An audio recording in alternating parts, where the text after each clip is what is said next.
Okay, so this is how it works. Imagine the laptop and the paper sitting on top of it as your skin. You have a superficial layer, the top layer, which is dead, called the epidermis, and underneath it you have the living layer, which has a blood supply, called the dermis.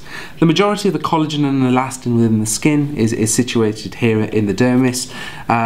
If you're having a microdermabrasion, what's actually happening is that you're actually rubbing off a very top layer of that epidermis.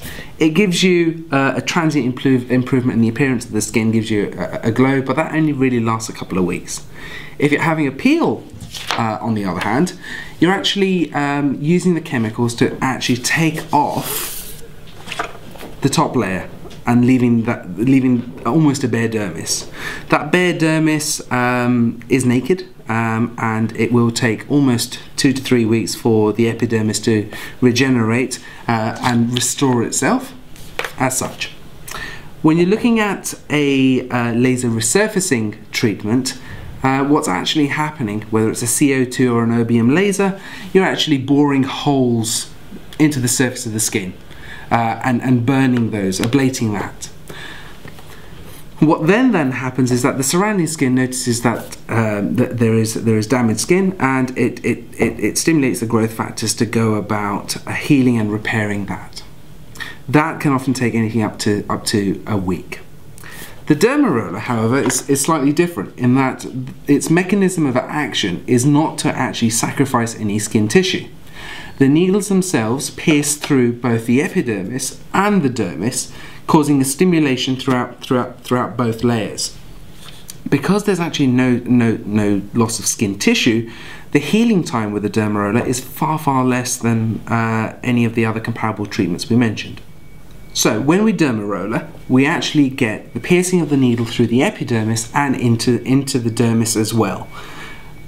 That manifests itself by almost like a pinpoint bleeding coming through to the surface of the skin, which is only very transient because the trauma itself causes swelling as well, and each one of those holes closes over almost immediately.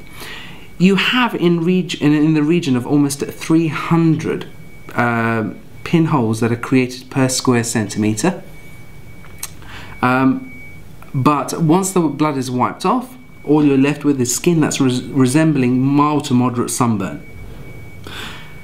Over the next couple of days, that redness will subside. It'll go down by approximately 50% every 4 hours. You're almost safe to wear makeup within 24 hours, and most people can go out the very next day. Day 3 and 4, that's when you go through an exfoliation phase. You'll exfoliate for another couple of days, and it's probably at a week where you'll notice the skin being significantly smoother. Later on, 2 to 3 weeks later, if you've got any sun damage or any pigmentation that we're treating, that will lift out. The process of actually making collagen continues for 5 to 6 weeks. So it's probably in time for your next session when you'll actually see any changes with the architecture of the skin. So improvements in fine lines and acne scarring.